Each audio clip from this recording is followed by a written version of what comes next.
We know that if we want to convert a large particles to a nano levels, then we use a lot of techniques and human modification, interaction and processing.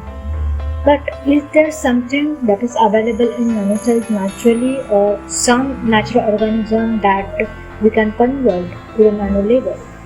Then do they show the same properties as other chemical elements show in nanosize? So yes, my answer is yes.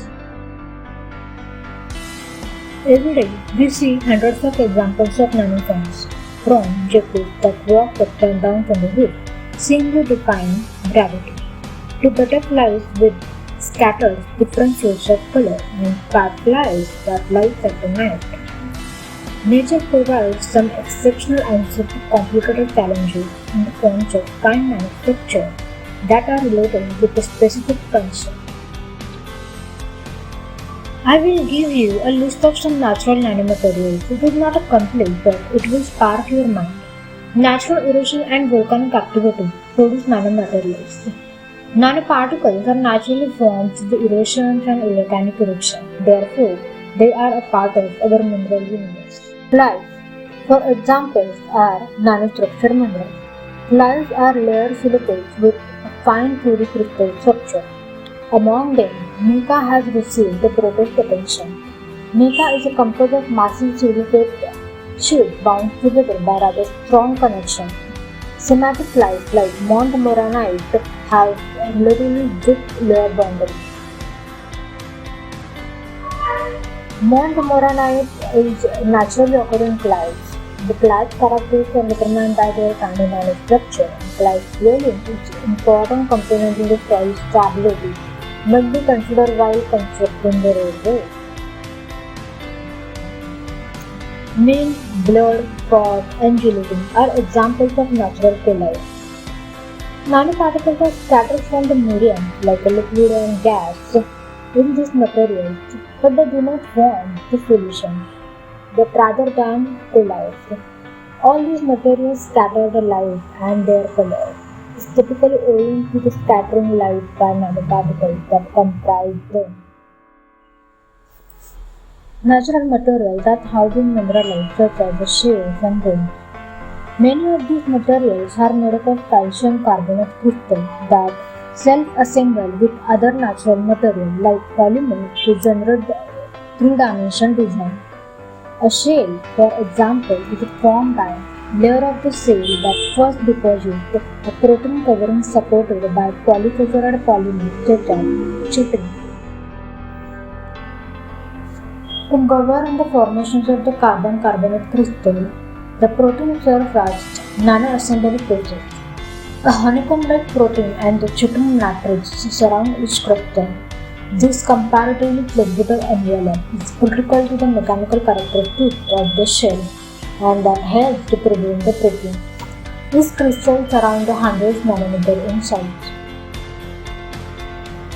Skin, cloud, beaks, feather, horns, and hair are examples of the material. These materials are primarily composed of highly flexible proteins such as the keratin, elastin, and collagen. The another example is the cottons and paper. Both are mostly composed of the cellulose. Cottons have exceptional strength and absorbency, are attributed to the nanoscale arrangement of its fibers. Example number 7 is opals and insect wing colors. Colors in opals and butterflies are closely related to their fine structure. This shows packed nanostructure that serve as diffraction groups and causes the scattering different colors of shade. Spider silk has highest known for a strength, almost 5 times that of the steel of the same weight. Spider silk's amazing qualities are attributable to the proteins that made up of the silk and supermolecular organization at the nanoscale level. Lotus leaf, which has an exceptional surface qualities and capacity to self-clean, are due to the nanostructure of their leaves. Jacob foot structure is an exceptional illustration of the link between the functions of the nanostructure The capacity of the geckos to walk upside down against gravity across the damp and muddy surface is a direct link to the nanostructure of their foot. Then what we learn from the natural nanomaterials? Natural nanomaterials are important not only for understanding and enjoying that is incredible capabilities of the biological material, but also for the gaining inspiration for the design and manufacturing of novel materials with advanced features.